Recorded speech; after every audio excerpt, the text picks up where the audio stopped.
Gusto nyo bang tikman ang salad na katulad nito? Napakasarap, kaibigan. Tara, gawin natin. Samahan nyo ako. So, ayun, kailangan mga fresh ang bibilhin nyo. Tulad ng iba dyan, fresh na fresh. Charot. Oh, napakasarap niya pag natikman ninyo. Hindi nyo makakalimutan. So, ayun, bibili kayo ng hipon. Ilaga nyo, tanggalan nyo ng balat. And then, tadtarin nyo ng ganyan, pinong-pino. Hindi naman masyadong pino. Huwag nyo sobrahan.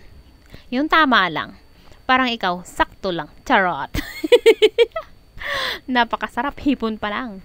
So, ayan, yung pomelo, gayat-gayatin nyo ng ganyan. Kailangan hiwa-hiwalay, huwag kabit-kabit, katulad nila, charot.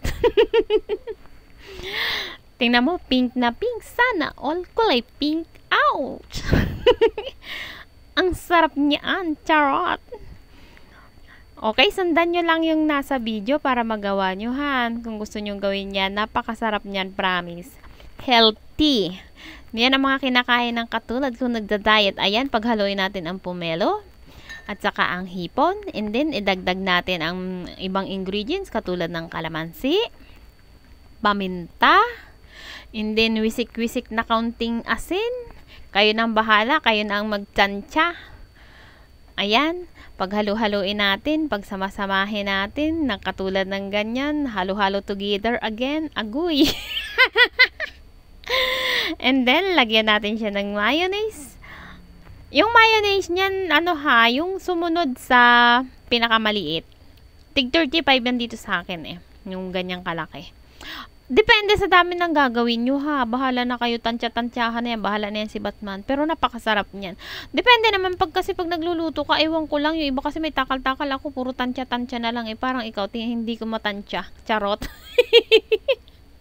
So, ang hirap mag-video kapag ikaw lang mag-isa. Tingnan nyo naman kung gaano kagalaw yung kung saan napupunta yung aking camera kasi kung ano-anong inaabot ko dyan. Ayan.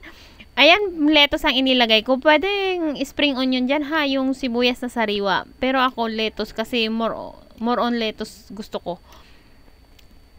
Pero mas masarap dyan spring onion. Kaya lang wala na ako kaya lettuce nilagay ko. Depende, bahala na kayo. Pero mas gusto ko rin naman talaga lettuce.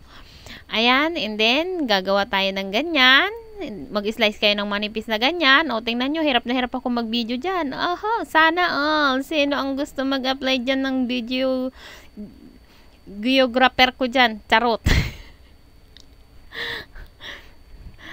O, tingnan mo, hirap na hirap ako mag-video. Ayan na, nabuo ko na siya. Nilagay ko siya sa gitna. Ayan, and then yung pinaghalo-halo, ayun yun, tumpok lang natin na ganun. Tapos, ayan, iaano na natin.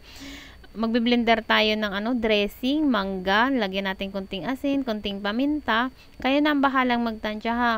Olive oil. Talaga ako ginagamit ko olive oil. Ngayon, kung namamahalang kayo sa olive oil, pwede naman yung mga ordinaryong mantika lang, okay na yun. And then, ayan, blender na natin. Ayan yung magiging dressing natin. Kung gusto nyo ng pero mas masarap yan, nilagyan ko ng cheese. May cheese yan. Kung gusto nyo ng may cheese, okay lang. Mas masarap. Ngayon, kung gusto nyo mangga lang, pwede naman mangga lang.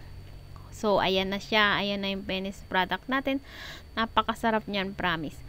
Sa sobrang bilis ko magsalita, nagkakabulol-bulol na ako. Bahala na yan dyan si Batman. Tinatamad na ako. Dami kong trabaho. Ginagawa ko lang tong video. Madalian lang. Bahala na kayong umintindi. Thank you so much. I love you. Mwah!